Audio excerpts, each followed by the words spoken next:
except start talking? Excellent. So we're recording now. That's good.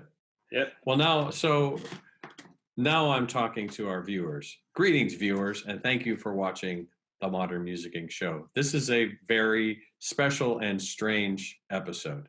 As you can see, we have Michael Bridges and Ivan Plazacic. Hi, I've never said your name out loud before. How close did I get? Pretty close. And so these two are the reason that the show continues to exist. Is they're the behind the scenes folks who make sure that all the audio and video is collected accurately and edited in a way that makes sense. If you have been on the planet in the last month, you know that things are different now. And so we are using Zoom because all I do is sit on Zoom calls all day, every day now. And so now we're using this as an opportunity to let you know that this is the last episode of season 3 of the Modern Musicking Show, and to thank you so much for helping us by watching and sharing your thoughts on what it is that we've been doing. So fortunately, we worried early and got a lot of really good content in the can before the world changed. And so we're going to show you the rest of everything that we have. We have a 3 questions with Alexa Voloshin. We have my final trombone lesson. There's a herd of elephant above me. I don't know if you can hear it. My final lesson from Malik on the trombone. And then we actually ran out of music history moments, but instead of music history moment and a student showcase, we're going to double up on the student showcases. You're going to see a great overdub done by Will Torres, and then you've got a euphonium duet by Liz Madej and Kiara Benjamin. I believe it was a Mozart bassoon duet that they played. And I think we have a couple of more musician jokes, and then all we have left to do is to thank you. This has been a wonderful experiment, and we hope that these shows have been, especially now, are an opportunity for you who might be a music student, who might be a music teacher, to find some way to keep your love of music alive. And so we're going to be reposting some of the past episodes and segments of the episodes over the next few months and through the summer. And so we welcome your comments, suggestions, ideas, and thoughts. Thank you to Michael. Thank you to Ivan. Thank you to all of you for watching. We hope you enjoy it.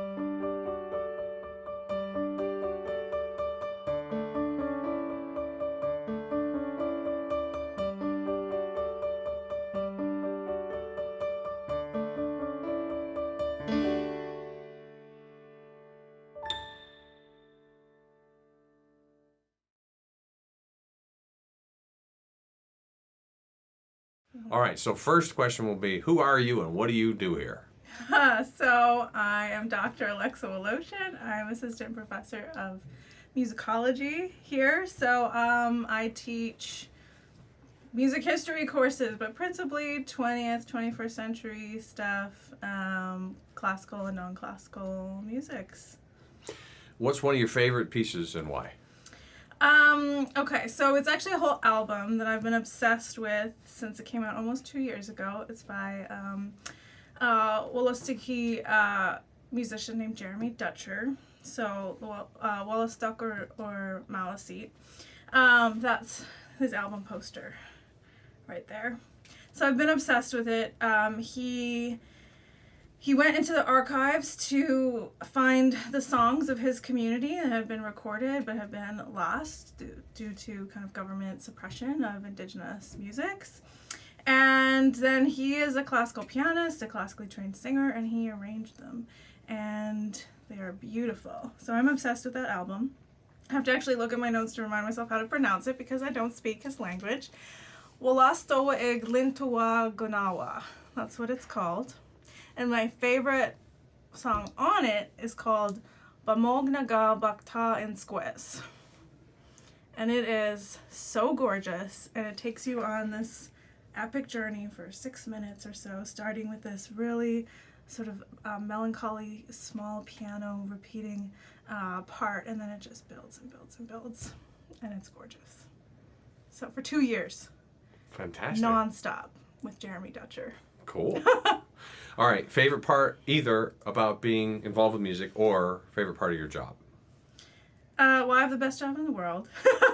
So, okay, well, I can't just say one thing. I'll break it down. So I love that there's a lot of flexibility about what I teach. So whatever I'm passionate about or interested in, I can bring to my students. And then that's my second favorite part is the students are amazing. They're so curious and they're really willing to go down the path that I invite them on, including, Jeremy Dutcher. I think I converted a ton of fans in my Indigenous music class. And then finally, it's a place where if I have a big idea and I need some help, there's students and faculty and staff who are willing to come on board, whether it's the recording project with Thunder Nation or whether it's an entire week of a live electronic ensemble being here, that people are saying, yeah, let's do it and let's make it happen. That's awesome. Okay, the last official question is, who's one of your mentors and what did they do for you? So I'd say it's my dissertation advisor, Robin Elliott. He's the Jean A. Chalmers Chair of Canadian Music at the University of Toronto. So obviously he guided that major project, but also he is the loveliest human being on the planet. And academia can be pretty harsh. You submit your writing to be reviewed, and people can be very mean and tear it apart. And yes, we need our work to be critiqued, and we need to find ways to be better. But he shows me that you can do that with kindness and generosity and still grow and make amazing work in the end without sacrificing kind of that human kindness. Today on Lance Learns to Play, this is my final lesson with Malik on the trombone. So we learned this is a mouthpiece. We learned this is a slide. His slide's slightly larger because it's a bigger instrument. There's also an instrument called a bass trombone, which is even bigger than that one, and it has a couple of valves. You see mine has no valves on the bell section. His has one valve, which allows him to take the place of 6th position or 7th position and also to play chromatically down a while longer. And then we buzz, and we get higher notes and lower notes, and we use our tongue to articulate. Now, here is a question for you. Why did you choose the trombone? Funny story.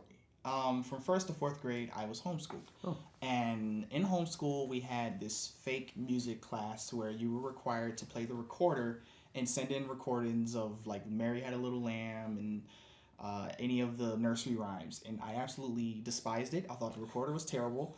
So when I got to middle school, 5th grade, I went to middle school finally, the band director came in and was talking about instruments. And I, being sort of traumatized by the recorder, refused to play anything that looked like it. So clarinet was out, flute was out, so I had to pick 3 instruments.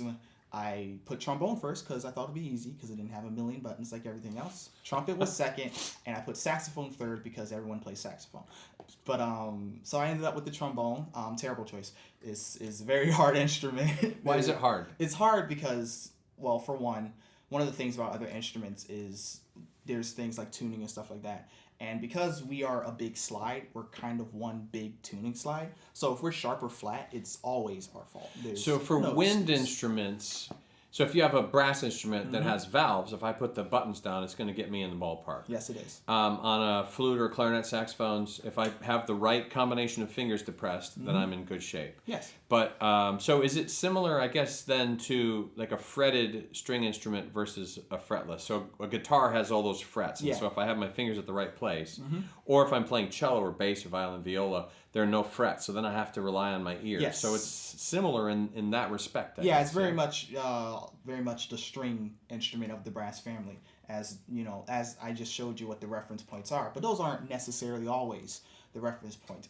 Different notes have different values, and in certain positions you have to adjust up or down to make sure that you're in tune. So would you then say that the ear of the trombonist is probably more refined? I mean that in no sort of value judgment way, but it's such a great margin for error. You really have to be relying on your ear. You have to be in the moment at all times, know where you are in the chord, because the way chord values work for instruments compared to, say, a piano, it can be a little strange. So we really are always just attentive and listening and seeing what's in tune, what doesn't sound right, what's off. Yeah. What's your favorite kind of music to play on trombone? My favorite kind of music to play on trombone? It's a very difficult question. I enjoy playing all types. I will say that I have the most fun playing like musicals music, because whenever trombone is in a musical, they really pull out some really crazy stuff for us to play. But it's really a lot of fun and a fun challenge. I do enjoy playing jazz, and there are some orchestral pieces that are just very fun and very, virtuosic and cool to play. Some are kind of annoying. You're going to teach me a tune here, but before we do, who are some of your favorite players? Some of my favorite players, well, for like the trombone jazz part of it, I do like Wycliffe Gordon. I do like listening to J.J. Johnson and Bill Watrous. For the classical side of things, I love my teacher Rebecca Sherian. Pete Sullivan of PSO is excellent as well. Matt Vaughn of the Philadelphia Orchestra. Toby Off of the Boston Symphony. Joe Alessi, of course, because everyone and their mother knows Joe Alessi. I don't think my mom knows him, but You sure? yeah, You sure? I know him. You but ask him? I'll ask her. All right. All right. There's a million that I really enjoy listening to. Those are the primary ones. But yeah, those are the You're ones gonna that come to mind immediately. Awesome. All right, what are you going to teach me? So I'm going to teach you a very basic tune, Hot Cross Buns. Hot cross buns. Yes. An oldie but a goodie. Yes, indeed. Yes. So we're going to actually start in second position. Second position. And then we're going to go to fourth position. 4. 2, 1, 2, 3, 4. And then we're going to go to sixth. Those are all the notes you So need to 2, know. 4, 6. Yes. So Those a are all the whole notes you'll need step to for know. each. Okay, good. Indeed. So those are all the notes you need to know for hot cross buns. And now we're going to start doing what the rhythm is. And rhythm plays an important part in music because, you know, you can have notes and just have them out in the air, but putting a rhythm to them is what gives them that musical value. So our first passage is going to be...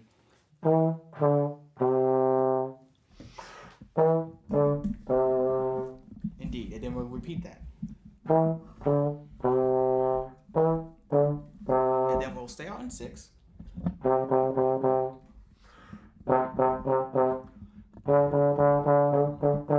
then we'll repeat the first passage.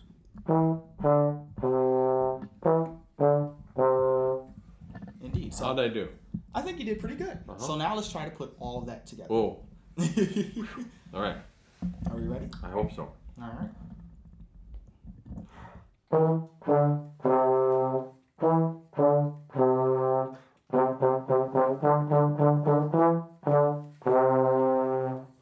Pretty good. Yeah, excellent one. So yeah, that's pretty much hot cross buns there. That's probably one of the easiest pieces to learn on the trombone. So Why are now the, you know the basics. That's fantastic. And then will I ever need to go? Yes, we call that a gliss. And it's one of the things that makes the trombone the best instrument. So basically you just... The fact that we can do that, one of the fun things I like to do.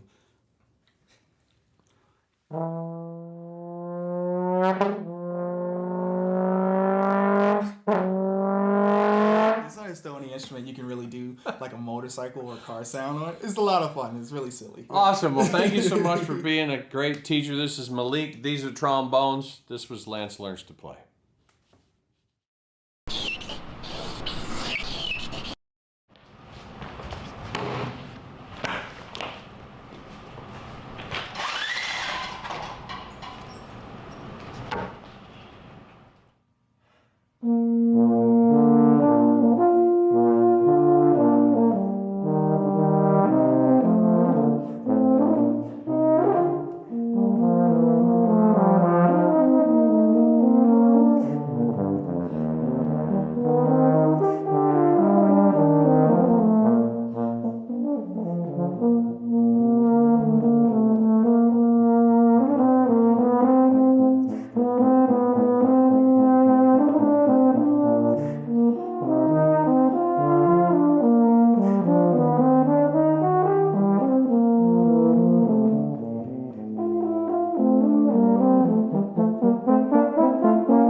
will come out tomorrow.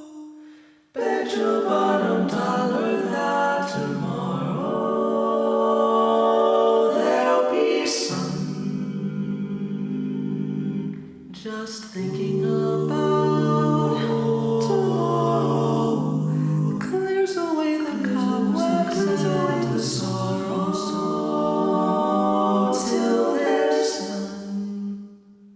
When I'm stuck with a day that's gray and lonely, I chin, grin, and say, oh, the sun will come out tomorrow. So you gotta hang on till tomorrow. Come what may, so come what may. Tomorrow, tomorrow, I love ya. Tomorrow, you're always a day away. Tomorrow,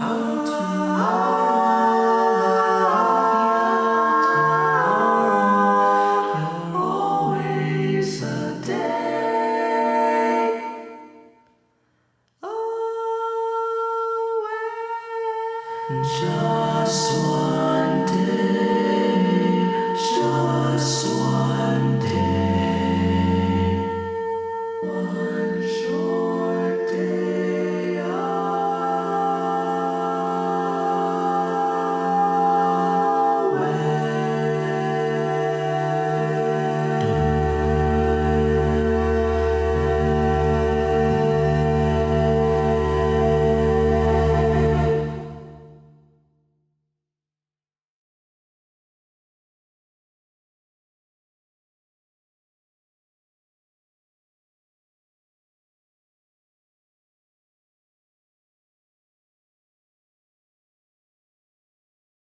The way you pointed at Oh, us. the pointing of the directions. Yeah. I thought about that when I was doing it. Yeah, I was acting that. Okay. So Well, no one will be shocked. Boom. That was awesome. Thank you. Thank you. Thank you for your time. How do we do? Oh, we're not even at 2 o'clock. Booyah! You're still rolling? oh yeah, we're still rolling. Okay, hold on for a second. Hi, we're in the Wait, Hi. wait. What the frick? I said ready. Slow your roll. That's the intro. Do you want to record the beatbox track? Maybe we should That's debatable. do that. Do you have a musician joke? No. There's no good piano jokes because we're perfect. Well, that right there is funny. What's your Yeah. favorite musician joke? Oh, well, how do you fix a broken tuba? With a tuba glue. Showcase. And then maybe there's a way to integrate all that together. What do you think? Hey, thanks for watching the show. If you want to reach us with questions or comments, you can figure out all the ways to do that by clicking on any of those links in wherever you're watching this thing. We've had a great time putting these together and hope you find them useful as well. Thanks for watching.